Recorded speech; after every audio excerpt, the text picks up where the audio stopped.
Today, let's take a look at a passage from James chapter 4 and talk about why we don't get along. Here we go, James chapter 4, verses 1 and 2, where we read, "Where do wars and fights come from among you? Do they not come from your desires for pleasure that war in your members? You lust and do not have. You murder and covet and cannot obtain. You fight and war, yet you do not have because you do not ask." It's an interesting question. Where do wars and fights come from among you?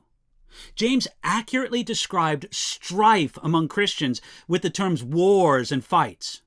He's not referring to the battles that happen within a man or a woman, but those that happen among Christians. Sadly, the battles that happen among Christians are often bitter and severe. Then James explained the source of this fighting. He said, "Do they not come from your desires for pleasure that war in your members?" The source of wars and fights among Christians is always the same. There is some root of carnality, an internal war within the believer regarding the lusts of the flesh. No two believers who are both walking in the Spirit of God towards each other can ever live with wars and fights among themselves. Almost all who have such a critical and contentious attitude claim that they're prompted and supported by the Spirit of God, but James makes it clear that this contentious manner comes from your own desires. Then the types of desires that lead to conflict are described. Covetousness leads to conflict. He says, "You lust and do not have." Anger and animosity lead to hatred and conflict. That's murder. Again, James looked back to the Sermon on the Mount when he used murder to express more than actual killing, but also as an inward condition of the heart, shown outwardly by anger.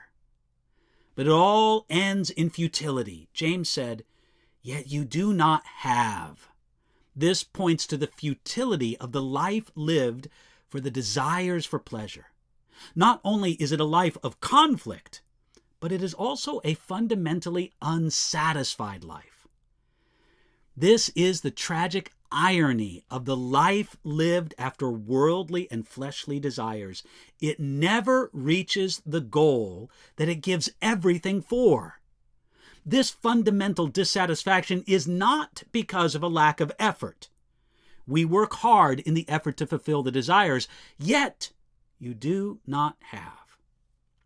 This helps us to rationally understand the folly of living life after the lusts of the world and our animal appetites.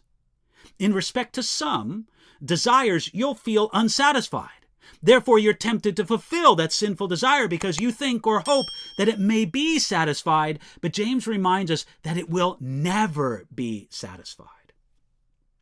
It would be much wiser to accept a sense of dissatisfaction in respect to the desire now, and to discover that it doesn't have to be your master, demanding satisfaction at any cost. No, it's much wiser to accept this lack of satisfaction now instead of after much painful and harmful sin with all of its consequences.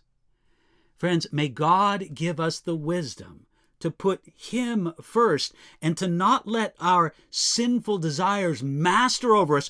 With the power of Jesus working within us, we can come to that place, and we can come to it today.